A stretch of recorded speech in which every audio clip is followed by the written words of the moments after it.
एक अम्मा होती हैं, वो विचारधारा से बहुत पवित्र होती हैं, ईश्वर के भजन में बहुत ही लीन होती हैं। उनका जीवन जो है सात्विकता से भरपूर होता है। एक दिन की बात है दोस्तों, उनके पास एक तपस्वी आते हैं। तपस्वी उनके घर पर निवास करते हैं।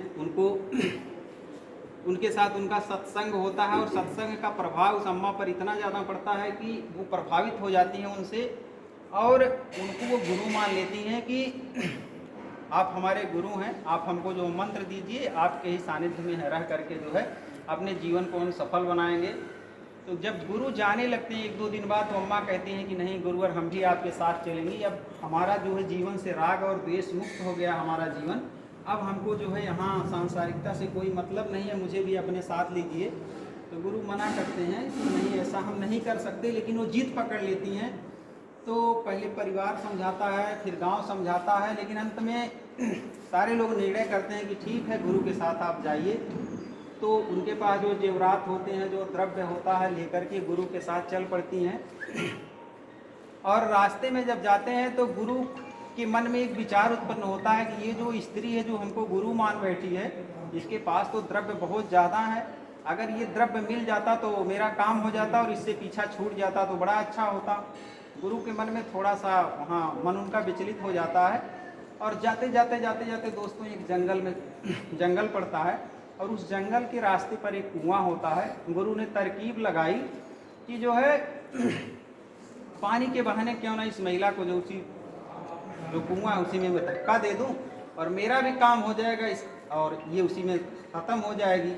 उसके बाद गुरु कहते हैं रुको भाई, प्यास लगी है, मैं जा रहा हूँ वहाँ पानी लेने।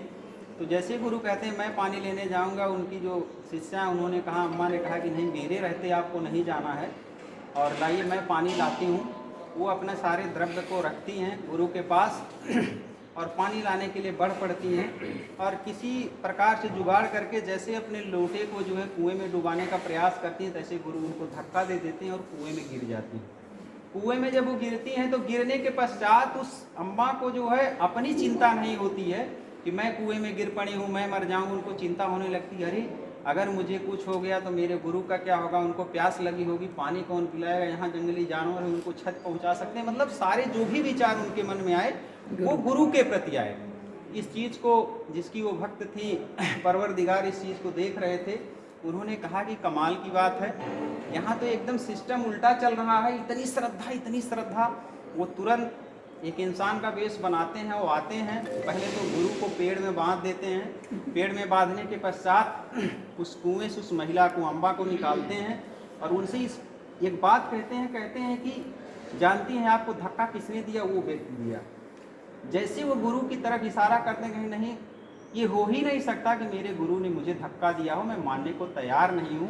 पुनः एक बार कहते हैं कि जानती हैं आपको धक्का इन्होंने ही दिया।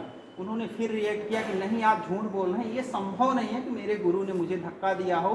तीसरी बार पुनः वो कहते हैं तो जोर से जो है चित्कार के साथ वो कहती है, नहीं आप ये बात मत कहिए, मेरे कानों को चोट पहुंच रही है, आपके मुंह से शोभा नहीं दे रहा। इतनी बात सुनकर के वो साक्षात प्रकट होते हैं नारायण और कहते हैं अब तो विश्वास करो कि धक्का इन्होंने ही दिया था।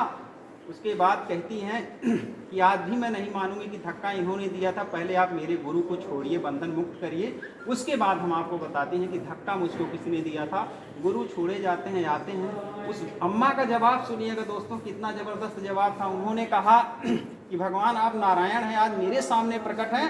मैं 50 वर्षों से आपके दर्शन करने के लिए तपस्या कर रही थी कि आप मुझे मिल जाएं, आपका दर्शन हो जाए, लेकिन आप 50 वर्षों की तपस्या के पश्चात नहीं आए। लेकिन ये गुरु इन्हीं की देन है, शायद मेरा कल्याण उस धक्का देने में था, और यदि ये धक्का ना दिए होते तो शायद आप निकालने नहीं आते और आप दर्शन नहीं देते। तो वो गुरु हमारे धन्य है जिन्होंने हमारे लक्ष्य को प्राप्त कराने के लिए हमको धक्का दिया। और इसी बात को कह करके सबसे पहले जाके गुरु के सामने गिर जाती हैं, उसके बाद ईश्वर को प्रणाम करती हैं। तो साथियों, इस कहानी को कहने का मेरा एक ही मोटिव है कि अगर कोई गुरु अपने शिष्य के साथ कठोर व्यवहार अपनाता है, कुछ और चीज़ें करता है, तो कहीं ना कहीं उसके कल्याण की बात आती है। इसको जो अन्यथा हमको नहीं लेना है, इस परंपरा को अपने शिष्यों में भी कायम करना। बस इतना मुझे कहना था।